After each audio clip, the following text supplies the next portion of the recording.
Welcome back. If it is joining us, you're watching the news at 10 live on Channels Television. A reminder of our top stories.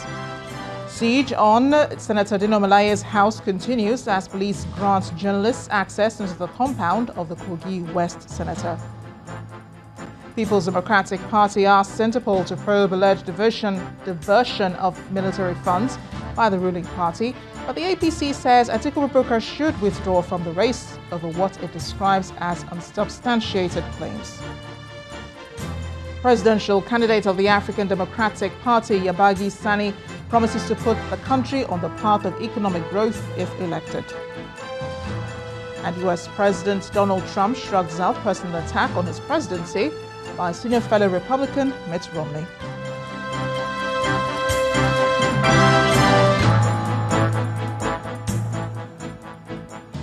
ChannelsTV.com has more information for you, and on youtube.com/channelsweb you can watch our videos. You can also watch us on your mobile device via your browser or download the Channels TV app for Android and iOS devices from their respective stores. Besides giving you access to news updates on the go, the Channels TV and Channels 24 app has an eyewitness feature that you can use to share pictures, videos, and news of happenings around you. Just install the app, then tap and swipe to reveal the menu and follow the instructions. Well, back to politics. Provision of water, good sanitation and hygiene, as well as delivery of basic infrastructure may form the basis on which candidates in Bauchi State are voted into office this year. This is the case as communities are becoming aware of the need to demand and challenge political parties on these services through various activities of civil society organizations. Our correspondent, Hajira Aliyu, reports that some party flag bearers are already showing commitment towards the initiative. In the last quarter of 2018, President Muhammad Buhari declared state of emergency on the nation's water supply, sanitation and hygiene sector. This is aimed at addressing the dire needs in the sector and meet the Sustainable Development Goal SDG number 6 target to ensure water and sanitation for all. As the general elections draw closer, civil society groups are campaigning for the attainment of these goals in Bauchi State. This forum, facilitated by the Young Leaders Network, provides a platform for communities and various political parties to dialogue on priority areas. This brought a platform whereby they could relate their needs to their candidates and then get answers, and to be able to know if these candidates can actually represent them differently from the other candidates. The signed document is to enable civil society organizations hold public officers accountable for their promises if elected. Government is not responsible for ensuring that landlords build a toilet in their houses, for example. I mean, yes, government can support by putting in legislation to ensure that people do not defecate in the open, or to ensure that no healthcare facilities are built without wash facilities, or to ensure that no houses are built without wash facilities.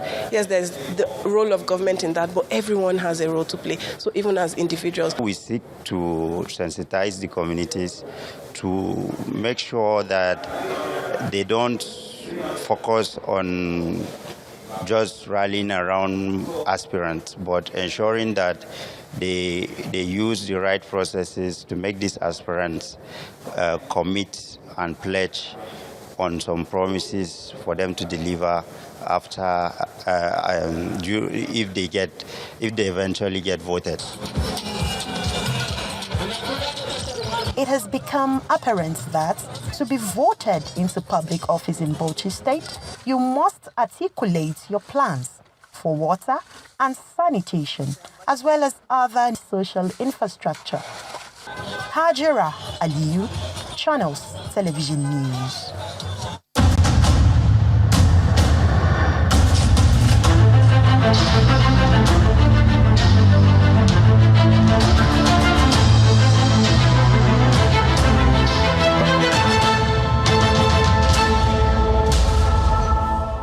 Nigeria has for many years claimed that Africa is the centerpiece of her foreign policy. While many analysts think it's time to move forward to determine a new course, 2018 brought with it a change in how Nigeria perceives the world and the world Nigeria.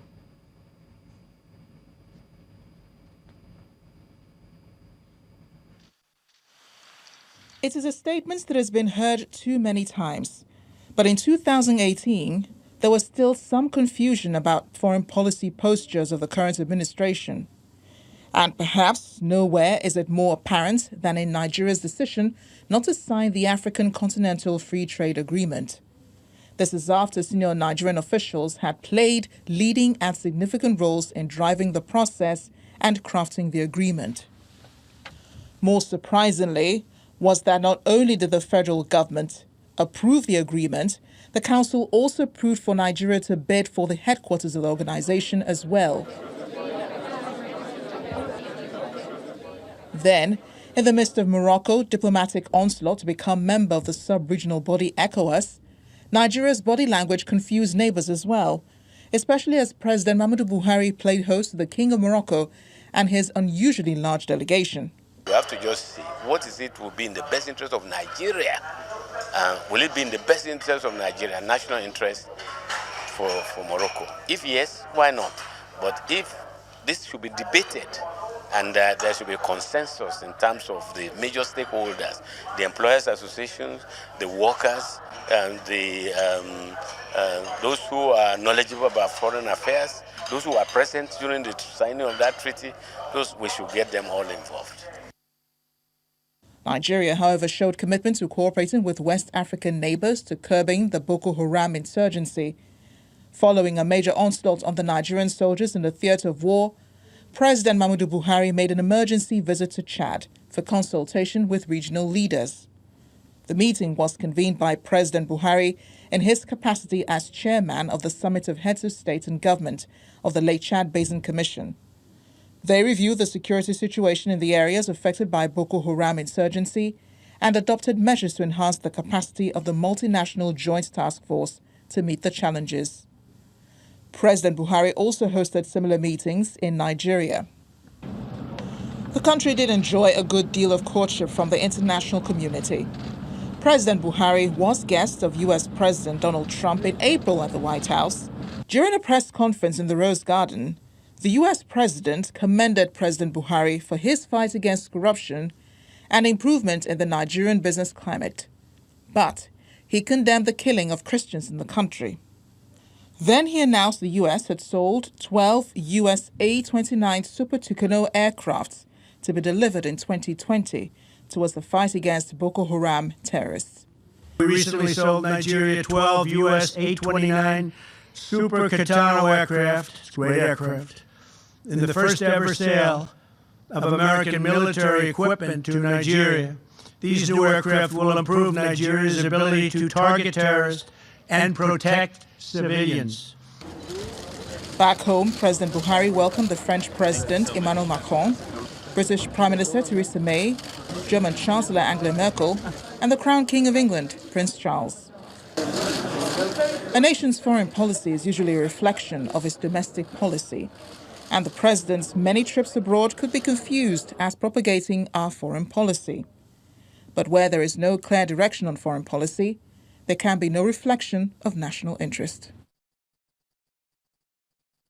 I'm being joined now on the news at 10 by the President, Association of Foreign Relations Professionals of Nigeria, Ambassador Gani Lawal. You're welcome to the news at 10 and a Happy New Year to you. Thank you. Happy New Year.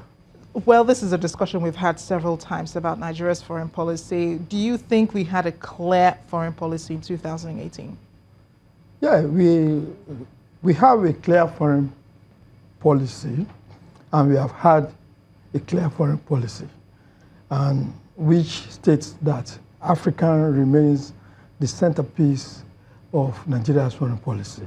I'll explain that to you. It's very simple. Nigeria is in Africa.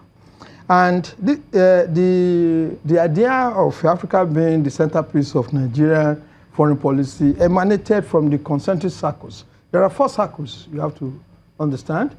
Nigeria dealing with our neighbors, Nigeria dealing with the region, Nigeria dealing with the continent, and then before the entire world.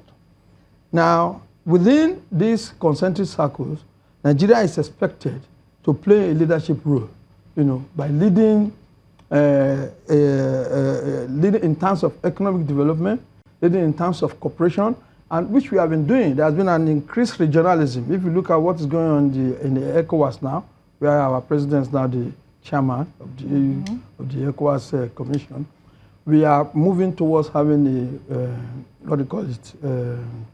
a common currency. That's a regional reunification, which we believe that is going to aid trade and things like that. In terms of insurgency, the Boko Haram problem in the north is being tackled by 3 countries, Chad, Cameroon, and Niger, assisting Nigeria in making sure that they deny the Boko Haram forces opportunity of retreat and advance.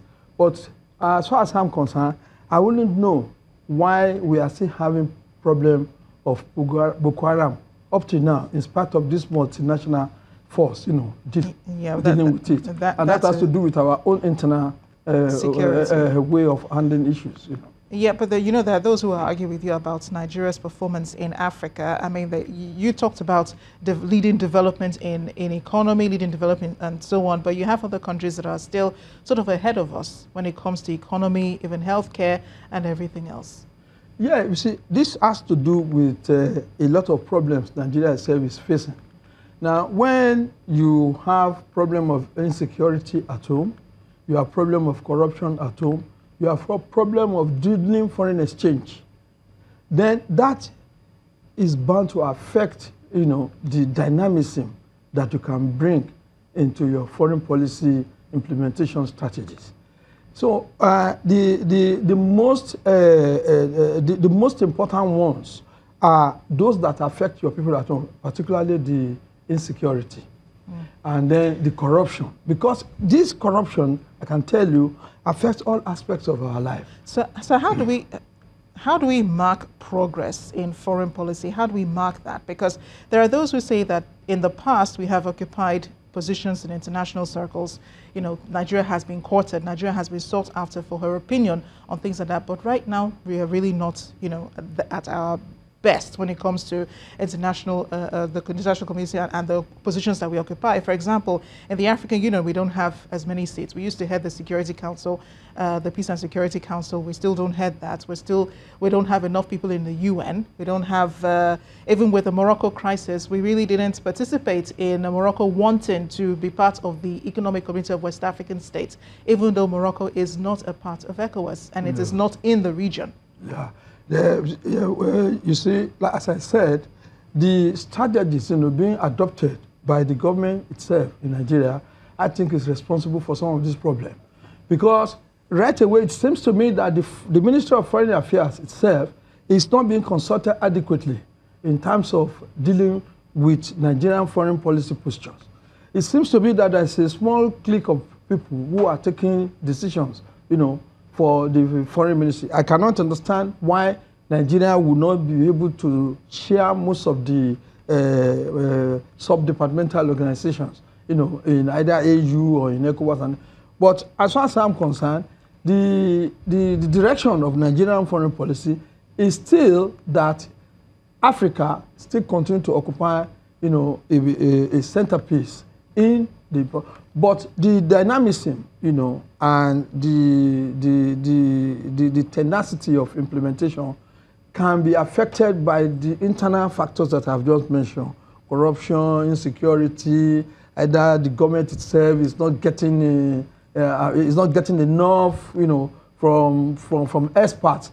And we, in our own association, since we were inaugurated about 6 or 7 months ago, we've given some position papers to government, which we believe that it will be considered, in taking decisions. Hopefully it will be considered, because there have been others before you, sir, who have also made such suggestions to the government, and those issues have not been, the recommendations have not been implemented. But thank you so much, Ambassador Gani Lawal. A pleasure having you on the News at 10. Okay, thank you so much.